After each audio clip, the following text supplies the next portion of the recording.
जम्मू कश्मीर के health institutions यानी कि हॉस्पिटल में आए रोज पेशेंट्स और लोगों के बीच कन्फ्रंट्रेशंस के मामले जो है वो लगातार बढ़ भी रहे और सामने भी आ रहे हैं। डॉक्टर्स पर इल्ज़ाम लगते हैं कि वो पेशेंट्स को हॉस्पिटल में नहीं देखते हैं और प्राइवेट प्रैक्टिस को प्रमोट करते हैं। इसके अलावा दवाइयाँ भी डॉक्टर वही लिखते हैं जो उसी दुकान पे मिलेगी जहाँ पर वो प्रैक्टिस करते हैं।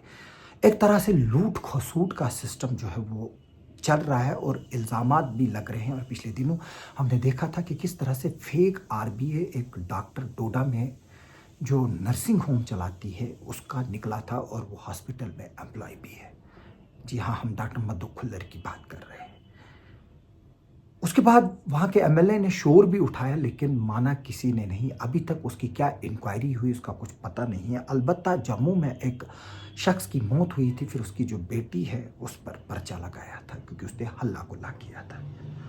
डॉक्टर अक्सर लोगों को ब्लैकमेल करते हैं और गवर्नमेंट को ब्लैकमेल करते हैं कि हम स्ट्राइक करेंगे, लेकिन अब गवर्नमेंट ने 6 डॉक्टर्स उनको जो प्राइवेट प्रैक्टिस करते हुए पाए गए हैं ड्यूटी आवर्स में, और वो अननेसेसरीली लोगों को प्राइवेट क्लिनिकों में जो है वो रेफर करते थे। मैं बात बता दूं कि जो सेक्रेटरी हेल्थ है और medical education government of Jammu and Kashmir doctor Syed Abid Rashid Shah sahab, उनके तरफ से एक ऑर्डर इशू किया गया है जिनको एडिशनल सेक्रेटरी टू गवर्नमेंट जो अताउल मोमिन टाक है उनकी तरफ से इशू किया गया है। इसमें 6 डॉक्टर्स हैं जिन पर प्राइवेट प्रैक्टिस के लिए बैन लगाई गई है। इनको इस बैन से कोई फर्क नहीं पड़ता, ना ही ये सस्पेंड किए गए और ना ही इनके खिलाफ कोई लीगल कार्रवाई हुई है और ना ही इनसे वो पैसा रिकवर करना की कोई कार्रवाई हुई जो लोगों ने इनकी तरफ से फोर्सफुली शिफ्ट करने की वजह से उनको खारिज करना पड़ा। और इस केस में एफआईआर होनी चाहिए थी। ये जो है वो एक क्रिमिनल ब्रीच ऑफ ट्रस्ट है, यानी कि जो जिस चीज़ के लिए आपको सरकार तनख्वाह दे रही है अगर वो आप नहीं कर रहे हो और आप वहाँ पर नाजायज़ मुनाफाखोरी कर रहे हो और चीट कर रहे हो लोगों को, तो उस पर जो है वो एक एफआईआर बनती है जो करनी चाहिए।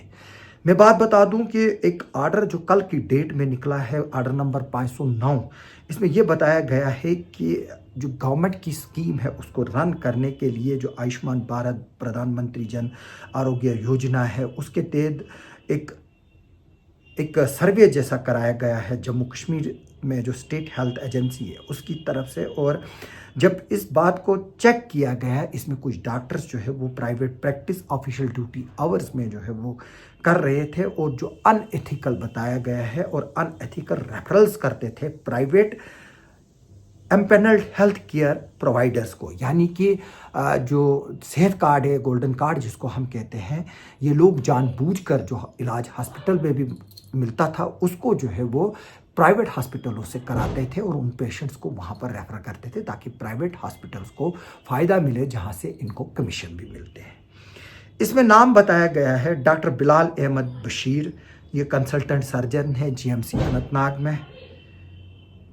Doctor Ishaq medical officer district hospital Pulwama में। Doctor Younis Kamal associate professor orthopaedics government medical college Anantnag. इसके अलावा doctor Vikas Gupta medical officer CHC Hiranagar. इसके अलावा doctor Manju Kumari medical officer EH Vijaypur. Doctor Rajkumar Bhagat medical officer DH Samba. इनकी तो ड्यूटी सिर्फ इन्होंने 12 घंटे ड्यूटी दी है, दूसरे डॉक्टर ने 18 घंटे और तीसरे ने 19 घंटे। इसके बाद ये बताया गया कि जब इंक्वायरी होती है और इसमें जो इनका जो काम काज है वो सेटिस्फैक्टरी नहीं पाया गया और इसलिए इनको जो है वो अपॉइंटमेंट डॉक्टर जो एंगेज किए गए थे यहाँ पर वो प्राइवेट प्रैक्टिस को प्रमोट करते हैं और ये फुल टाइम्स डॉक्टर होने के बावजूद भी जो है वो ऐसा कर रहे थे। Despite being full time employees, the aforesaid doctors, the aforementioned doctors engage extensively in private practice, significantly outweighing their contribution to government service, thereby undermining the objective of the ABPM JAY सेहत, यानी कि जिस मकसद के लिए इनको लगाया गया था वो मकसद इनकी हरकतों से पूरा नहीं होता है और इसी मद्देनज़र इनको जो है वो प्राइवेट प्रैक्टिसेस के लिए बैन किया गया पूरे जम्मू कश्मीर में। लेकिन इस आर्डर में ये नहीं लिखा गया है कि क्या इनको टर्मिनेट किया गया या इनको सस्पेंड किया गया या किसी तरह की और इंक्वायरी जो है वो बिठाई गई कि नहीं गई, उसमें का जिक्र जो है वो इसमें नहीं है। इसमें यह भी बताया गया anywhere as by prioritising personal financial gains और पब्लिक ड्यूटी। ये भी बताया गया है कि ये जो लोग हैं ये पब्लिक ड्यूटी के अगेंस्ट जो है वो अपने पर्सनल मुफाद जो है वो देख रहे थे और ये अपनी ड्यूटी और पेशेंट केयर के साथ कॉम्प्रोमाइज़ कर रहे थे। इसकी वजह से इनकी इंटीग्रिटी जो है वो मेडिकल प्रोफेशन के टुवर्ड्स जो थी वो एक फेलियर है और ये ज़मीर के खिलाफ जाता है। जैसे कि मैं बता दूं, लगातार हम किश्तवाड़ को भी रेफरल हॉस्पिटल कहते हैं, यहाँ पर भी इस तरह की चीज़ें होती हैं, लेकिन यहाँ पर भी कुछ और वजूहात हैं।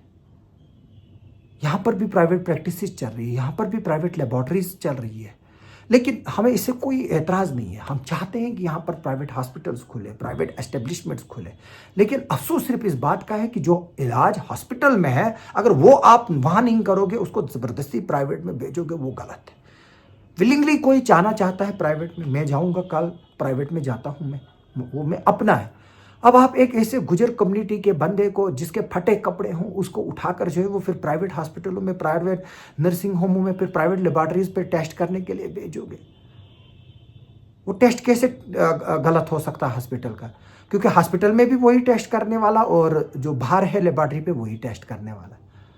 हॉस्पिटल की मशीनरी जो है, जो बाहर की मशीनरी है उससे अपग्रेडेड है, तो फिर बाहर का रिजल्ट कैसे ठीक, अंदर का नहीं।